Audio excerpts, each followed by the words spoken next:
I've got the Switch 2 in hand, and after a little bit of time with it, I have to say I'm kind of impressed. The Nintendo Switch 2 is finally here. You've probably seen like 100 unboxings, so let's go ahead and skip to the good part. And this is everything that you get in the box. So the first thing here is our HDMI cord for the dock. And we have our dock here that's very similar to the previous generation. Then we have our instruction manual, as well as a pair of the new Joy-Cons. An accessory for the Joy-Cons, you can connect them to this controller grip as well. Another accessory for the Joy-Con, these wrist straps are probably good if you have kids, just to make sure that the Joy-Con doesn't fly into the TV. We also have a 60-watt charger here with a USB-C port. It's not hardwired like the previous generation.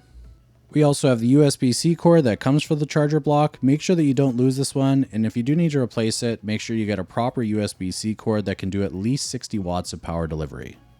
And then of course we've got the Nintendo Switch 2 tablet itself. And make sure to stick around for my accessory overview from tomtoc as well as dbrand. They definitely improve the quality of life experience, so make sure to check that out. Let's get everything cleaned up, and then we're going to take a closer look at the Switch itself. And this is the Nintendo Switch 2. Clicking in the Joy-Cons is pretty satisfying. They're a pretty solid click, and it doesn't feel like it's going to fall out. The device feels fairly sturdy, but it's definitely heavier than the previous Switch. But before we get into it, let's get the software set up.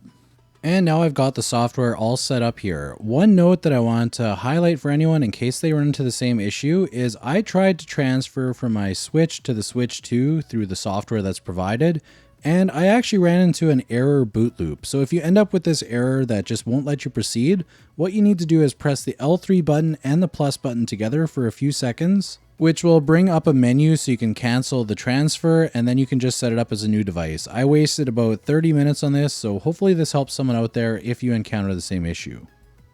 Now with the software out of the way, the first actual time to use the Joy-Cons here and really test it out is, I have to say that the highlight is probably the joysticks. They feel a lot smoother than the previous generation, and when you spin them, they're very satisfying to spin, like probably the smoothest feeling that I've used on a handheld. They're not full size, so they're not a perfect joystick for sure, but as far as the feel of them, it's really premium.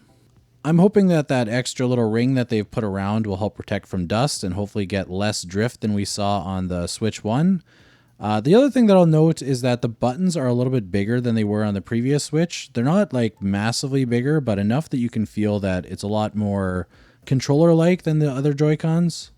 And while I've got the Switch here, one thing that I'll mention is the Switch 2 feels significantly heavier than the Switch 1.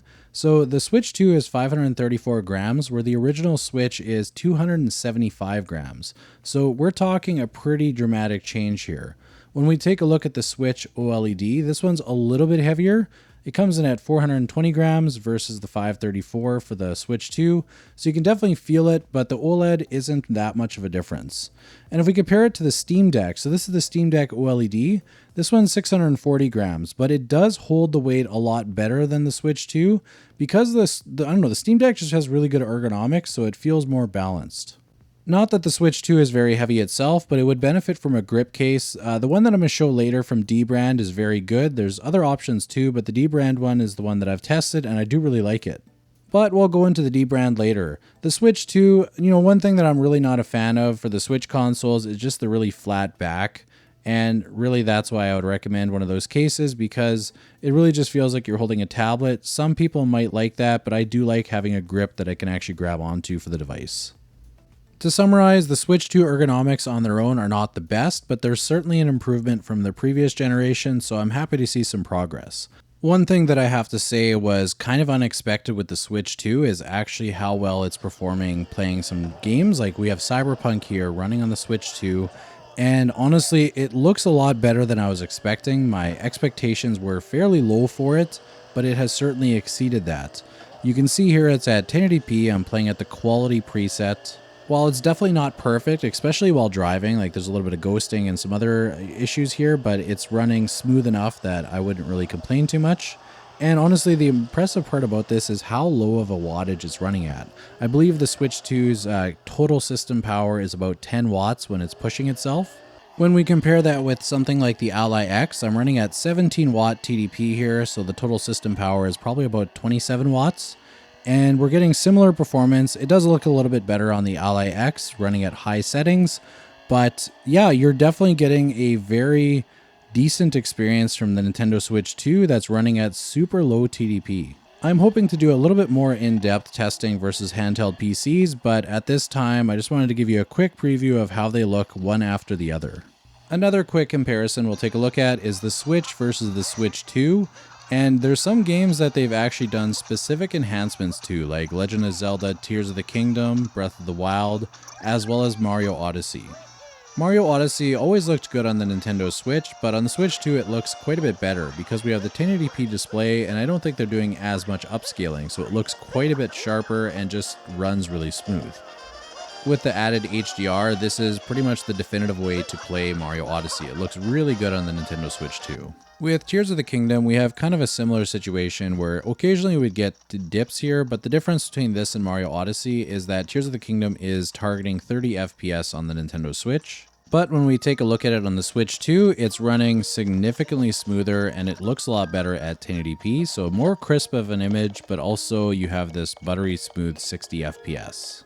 And when we put them side by side, you can see that it's quite a bit smoother when we're turning, climbing, doing really anything. The animations are just so much smoother with that 60 FPS, and that's the advantage you're going to get here with the Nintendo Switch 2. Looking at Breath of the Wild, it got the same treatment as Tears of the Kingdom, where we have a smoother experience. On the original Nintendo Switch, this game was pretty infamous for dropping down to like 15 to 20 FPS. But on the Nintendo Switch 2, we're getting 60 FPS and 1080p, so it looks better and also performs a lot better, so you really can't go wrong. One other thing that I wanted to test before we leave handheld mode and move on to docked is actually the battery life. So Nintendo claims that the minimum battery life is going to be 2 hours, so I figured I would put that to a test with Cyberpunk, so that should be a game that's going to max out the system. And it appears that Nintendo was not lying. I got 1 hour and 57 minutes, so just under 2 hours, so very close. Handheld mode works pretty good, but docked is where the real magic happens. You have increased performance as well as 4K 60 incompatible games, like Mario Odyssey, Tears of the Kingdom, and Breath of the Wild. My camera unfortunately does not do 4K 60, but you can already see it looks a lot better just being on a monitor. It's a little bit smoother, and it seems like the performance is just slightly better. I think when it's docked, it's able to use a little bit more power because it's not just running off of the battery.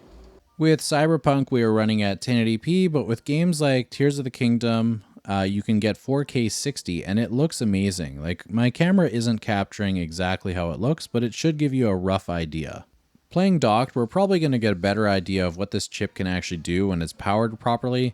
And the other thing is it's also going to give DLSS a chance to really do its work because it's going to be upscaling quite a bit here to get up to 4K on some select titles. Before we wrap up and summarize, I wanted to show you a couple of accessories that I've kind of teased throughout the video, so let's take a quick look at those right now. First, we'll take a look at the tomtoc cases. So our first case here is if you like to have your Switch minimalist and just keep it in a small case, this one's going to be a good fit for you. It's a hard shell case that has a nice leather finish and soft material on the inside, with slots for your game cards if you want to take them along. The nice thing about this case is it offers a very thin profile, so it's very easy to toss in a bag. Or maybe you'd rather actually have a bag as your case. So this is the tomtoc sling bag. I actually have that one for my Steam Deck and I really enjoy it. This one shares very similar qualities here, like the soft material on the inside and a pocket for your device. In the front compartment, you have some slots for your game cards, as well as a couple of pockets for USB-C cords or maybe some other accessories. Check out the link in the description if you're interested in checking out either of these. If I can get a discount code, I'll drop it there as well. Special thanks to tomtoc for sending these out so I could showcase it for everyone. Next, we have our accessories from dbrand. They sent out two. One is a screen protector that is the easiest I've ever seen to install. It's completely idiot proof. And we also have the kill switch. If you've heard of this before, it was very popular on the Steam Deck, and now they've brought it over to the Switch too. The kill switch is my #1 recommendation if you want to improve the ergonomics of your device. I'll show you how to install both of these, starting with the screen protector. Installing the screen protector has never been easier than I've seen with this. It has everything in the box here, the instructions, or you can watch a video if you're not comfortable with the instructions being just text-based. So what you need to do is turn off your Nintendo Switch, and once you've got it powered down, you just need to remove the Joy-Cons, and then you can start to begin to clean your device up. To do that, you can use the alcohol swab as well as the microfiber cloth. Once you've finished fully cleaning it and there's no specks of dust, you can apply the screen protector assembly, pull the tab out, and then simply slide your finger along the dotted lines. After holding steady for a few seconds, you can lift it off of the device, And you should have a perfectly applied screen protector. If you have any air bubbles, you can use the provided tool to push them towards the edge, and it should be fairly easy to get rid of, as long as you didn't have any dust on the device when you applied it. If in the future you need to replace it, or if you messed up on the first installation, there is a second screen protector provided, so make sure you check that. It's at the bottom of the box. And now on to the kill switch. So this is everything you get in the box. The first thing you want to do is to put the covers onto the Joy-Cons. It's fairly straightforward, just slot them in and pull it over. Now for the main body of the Switch, make sure that you line up the kickstand properly and put the top in first and then pull the bottom over. There is some blue tape here that you can remove and it will be adhesive, but I'm going to keep it off for now because I'm planning to change it. You can also put this cover onto the kickstand to make it look a little bit nicer.